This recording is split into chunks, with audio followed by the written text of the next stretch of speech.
शख्स यूं ही चलकर इस खेत तक आता है और घंटों खड़ा रहता है। 1 महीने से ऐसा ही हो रहा है। इसकी आंखों में लाचारी साफ झलकती है। एक औरत जब तक अखबार के इस टुकड़े को जी भरकर नहीं देख लेती, उसे चैन नहीं मिलता। इस औरत की आंखों में आपको नफरत दिखाई देती।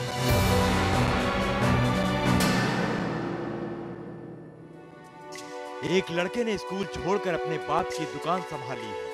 इसकी आंखों में बदले की आग है।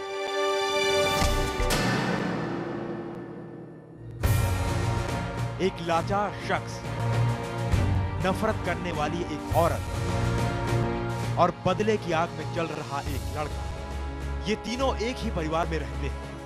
ये शख्स खुद को लाचार इसलिए समझता है कि इसकी मासूम बेटी के कातिल खुलेआम घूम रहे हैं और ये कुछ नहीं कर पाए। नफरत करने वाली औरत का दर्द यह है कि बेटी के कातिलों का नाम तक इसे पता है, लेकिन कोई मदद के लिए आगे नहीं आया। और ये लड़का उन लोगों से बदला लेना चाहता है जिन्होंने इसकी बहन को इससे छीना है। ये दास्तान है पश्चिमी चंपारण के रामनगर की। 1 महीने पहले मोहन कुमार और पार्वती की बेटी संगीता खेलने के लिए घर से बाहर निकली, लेकिन वो जिंदा नहीं लौटी। इस खेत में पड़ी थी उसकी लाश। कत्ल करने के बाद कातिलों ने बच्ची की आंख तक निकाली। इस कत्ल के बारे में सुनने वाले भी टहल कर रह गए। मार के अपने को सूता और अली वहाँ से 11 बजे लाश उठा के आई वो, तो वहाँ आके पुलिस अपन देख एती कैलस आको के तब थाना में गई। कत्ल की वजह जमीन की रंजिश थी और इस परिवार को यह पता चलने में देर नहीं लगी कि यह काम किसका है। इन लोगों ने पुलिस में नामजद रिपोर्ट दर्ज कराई, लेकिन पुलिस ने कुछ नहीं। मुकदमा दर्ज कराने के बाद इन लोगों को धमकियां मिलनी शुरू हो गई।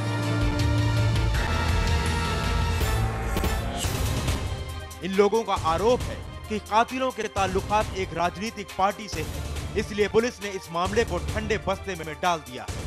पुलिस के रवैये को देखते हुए मोहन कुमार ने सूबे के आला अधिकारियों से लिखित शिकायत भी की, लेकिन इसके बावजूद पुलिस के पास एक ही जवाब है कि कातिल जल्द पकड़ा जाएगा।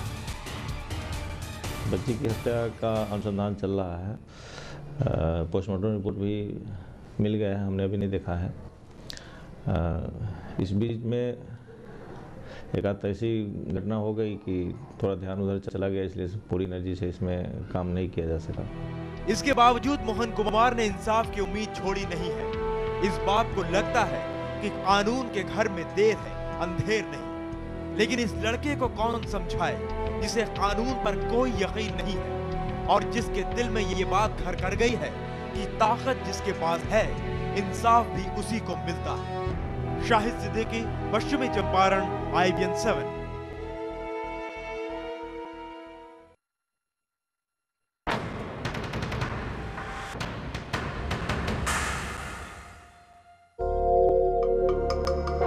क्या आपने डीन कॉल का नाम सुना है?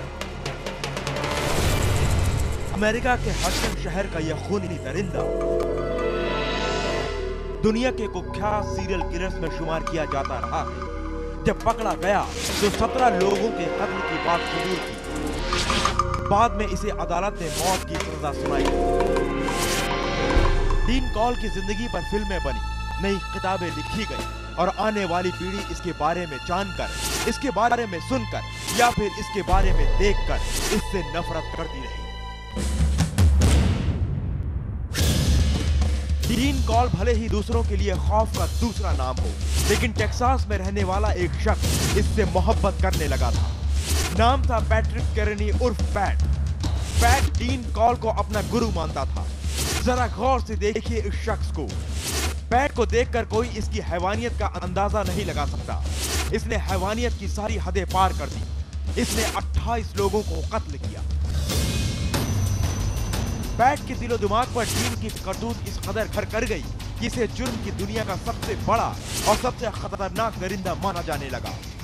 पैट्रिक केरनी नफरत और खौफ का दूसरा नाम बन चुका था, लेकिन इसकी हैवानियत के पीछे थी एक अजीब दास्तां, एक ऐसी कमजोरी जिससे पैट बखूबी वाकिफ था।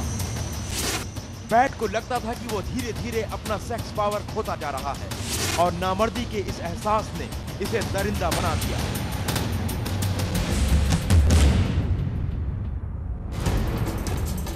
लोगों की नजर में पैट एक सामान्य आदमी था जो औरों की तरह सेना में नौकरी कर रहा था। उसकी शादी भी हो चुकी थी, लेकिन हकीकत कुछ और ही थी। पैट को न तो अपनी नौकरी से और न ही अपनी बीवी से प्यार था। साल 1962 में पैट की मुलाकात डेविड डगलस से हुई, जो सेना में काम करता था।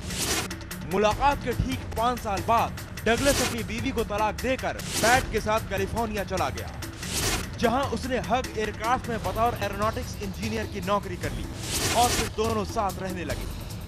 लेकिन पैट को नामर्दी का एहसास हमेशा कचोटता रहा और एक दिन उसने डगलस का कत्ल करके उसे सड़क के किनारे फेंक दिया। अब पैट पूरी तरह से खूनी दरिंदा बन चुका था और उसकी हैवानियत पूरी उफान पर थी। जब भी वो किसी को अकेला पाता तो वो उसे अपनी हवस का शिकार बनाता और फिर उसकी जिस्म के टुकड़े टुकड़े कर देता। ये शातिर दरिंदा हर वो तरकीब का इस्तेमाल करता जिससे कत्ल के सारे सबूत मिट जाए। इसके लिए वो हर टुकड़े को बाथरूम में धोकर एक बैग में रखता और फिर उसे किसी हाईवे पर ठिकाने लगा देता। ये अपना शिकार आमतौर पर एक क्लब या फिर बस स्टॉप पर तलाश करता था और ये तरकीब उसने कहीं और से नहीं बल्कि एक दूसरे खूनी दरिंदे डीन कॉल की दास्तां पढ़कर सीखी। पैट का अंतिम शिकार बना जॉन लॉ में। जॉन पैट के घर किसी दोस्त की तलाश में आया था, लेकिन पैट ने उसे किसी बहाने घर के अंदर बुला लिया। जॉन को अकेला देखकर पैट के अंदर हैवान जाग उठा और फिर उसने वही किया जो उसने हर शिकार के साथ किया था। सारे सबूत को मिटाने के बाद पैट ने लाश को घर के पास रेत में दफन कर दिया। जॉन की तलाश में जुटी पुलिस को पता चला कि वो अपने दोस्त की तलाश में पैट के घर गया था। पुलिस ने इसी को अहम सुराग माना और पैट से पूछताछ शुरू की। आखिरकार पुलिस हिरासत में पूछताछ के दौरान पैट ने अपने सभी जुर्मों को कबूल करते हुए 28 कत्ल करने की बात कही। हालांकि पुलिस के पास सिर्फ 21 कत्ल के ही सबूत है।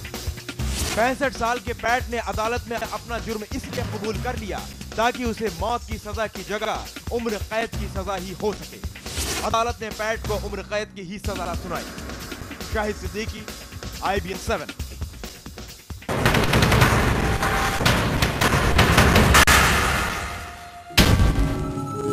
कहते हैं इश्क पर किसी का जोर नहीं चलता, जिसे ये रोग लग जाए उस पर कोई दवा असर नहीं करती। ऐसे में अगर कोई उसके माशूक पर डोरे डालने की कोशिश करे तो वो कुछ भी कर गुजरने को तैयार हो जाता है। अमेरिकी स्पेस एजेंसी नासा के एक एस्ट्रोनॉट पर भी प्यार का कुछ ऐसा ही बुखार चढ़ा। साथ काम करने वाले कैप्टन से आशिकी हो गई, मगर जल्दी से पता चला कि जिसे वो चाहती है उस पर उसकी ही एक साथी की नजर है। बस फिर क्या था, मारे जलन के उसने उसे सबक सिखाने की ठान ली। सबक भी ऐसा वैसा नहीं, उसने उसका कत्ल करने की ठान ली थी। हालांकि उसका खौफनाक प्लान कामयाब नहीं हो सका। वो पुलिस के हत्थे तो चढ़ी ही, अदालत ने भी उसे जमानत देने से इनकार कर दिया।